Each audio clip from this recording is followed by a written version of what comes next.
Hello, beautifuls, and thank you for joining me.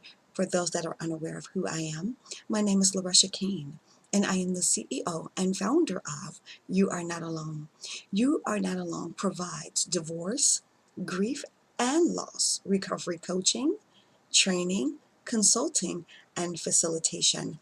As you can see, the holiday season is upon us, and as we move forward to the end of this year, I decided I was going to post a meme today to give you some information of what not to say to people that are grieving. Yes, I posted on Facebook, and the actual title of it was Comments to Avoid When Comforting the Bereaved. When comforting the bereaved.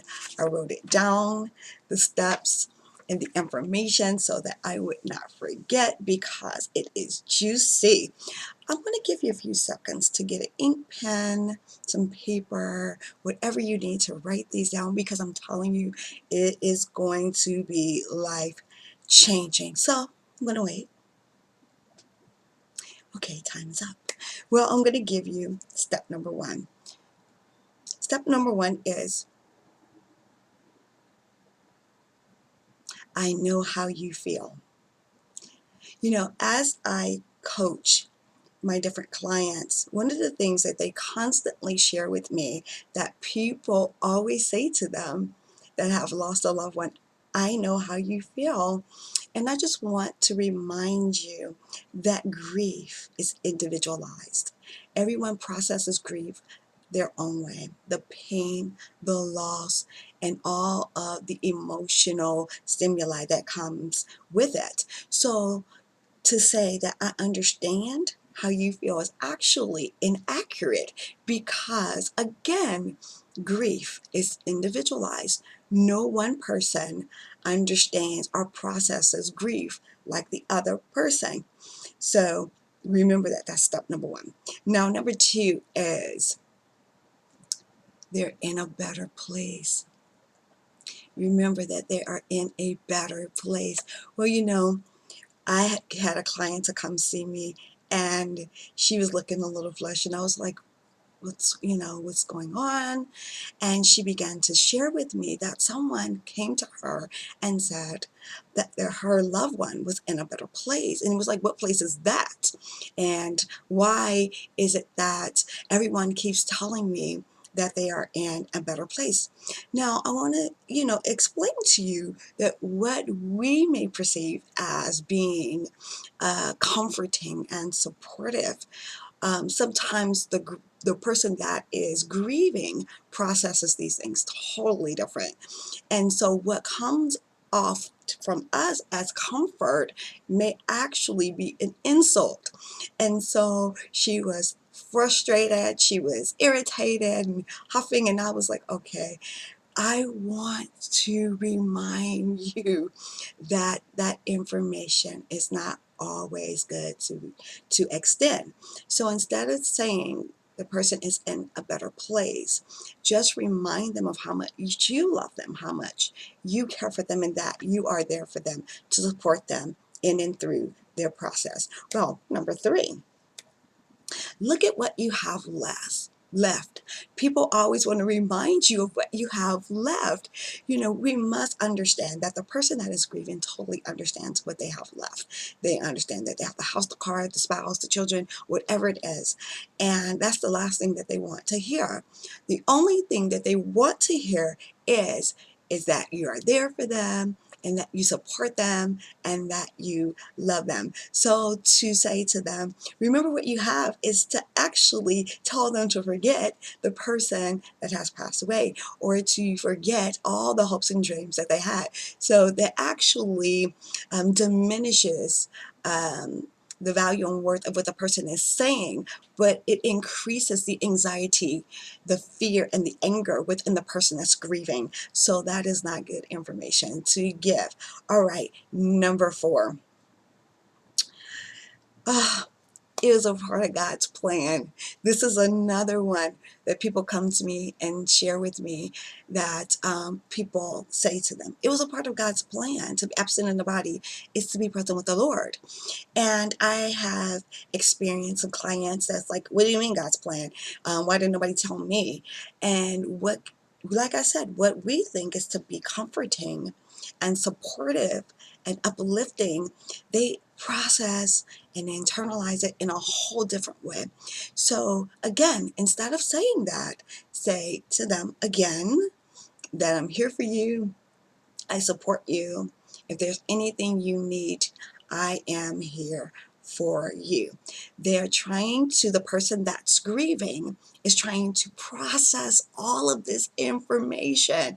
And so sometimes they're struggling with, if they are faith-based, they're struggling with the loving God and how this could be so, and how could he take my family member or my friend away from me. So they're trying to understand that, and sometimes it causes them to question their faith, and it causes them to have some questions with God. And it doesn't take away from their preacher, it doesn't take away from their clergyman, it does not take away from the person that's saying it, or their family, or their friend. Basically, what it's doing is adding on to the stress of what they're trying to process. Again, it's not an indictment against you, it's just misinformation. Again, extend to them the love of God, far as being an example of who he is, and showing them that you genuinely care for them. All right, number 5. You haven't let go yet? It's time to move on. Now, that sounds good in theory, but if you have lost a loved one, you lost a friend, that is the last thing you want to hear. I do not care if they have been grieving for a day, 5 days, a month, 6 months, or even years. To tell someone it's time to move on, it is a little bit insensitive. So instead of saying it's time to move on, ask them, have you considered joining a support group? Have you considered getting therapy? Have you considered getting counseling? I'm willing to go with you. I'm willing to walk with you. And it's like, again, in your process, you're extending help unto them and not just saying move on, because moving on requires, they're struggling and thinking, if I move on, am I forgetting about my loved one? Am I forgetting about my friend? How is it that I can move on? I'm struggling to be happy. Is it okay to be happy? Is it okay to live on? What we fail sometimes to understand is that people are struggling to move on in life because sometimes they feel like it takes away from the person that has passed away. And so therefore, for them to stay sad, or for them to be in that place where they're at, it's comforting for them because it's a way for them to remember their loved one. So to say to someone, you need to move on, that is not good information. All right, my 6th and final point is any statement that starts with you should or you will. Anything that starts with you should or you will is not received really well. It's, to someone that's grieving, it's not. What you can say is, have you considered? Have you thought? Things of that nature. You should or you will can be so directive, and it can actually be perceived as being intrusive.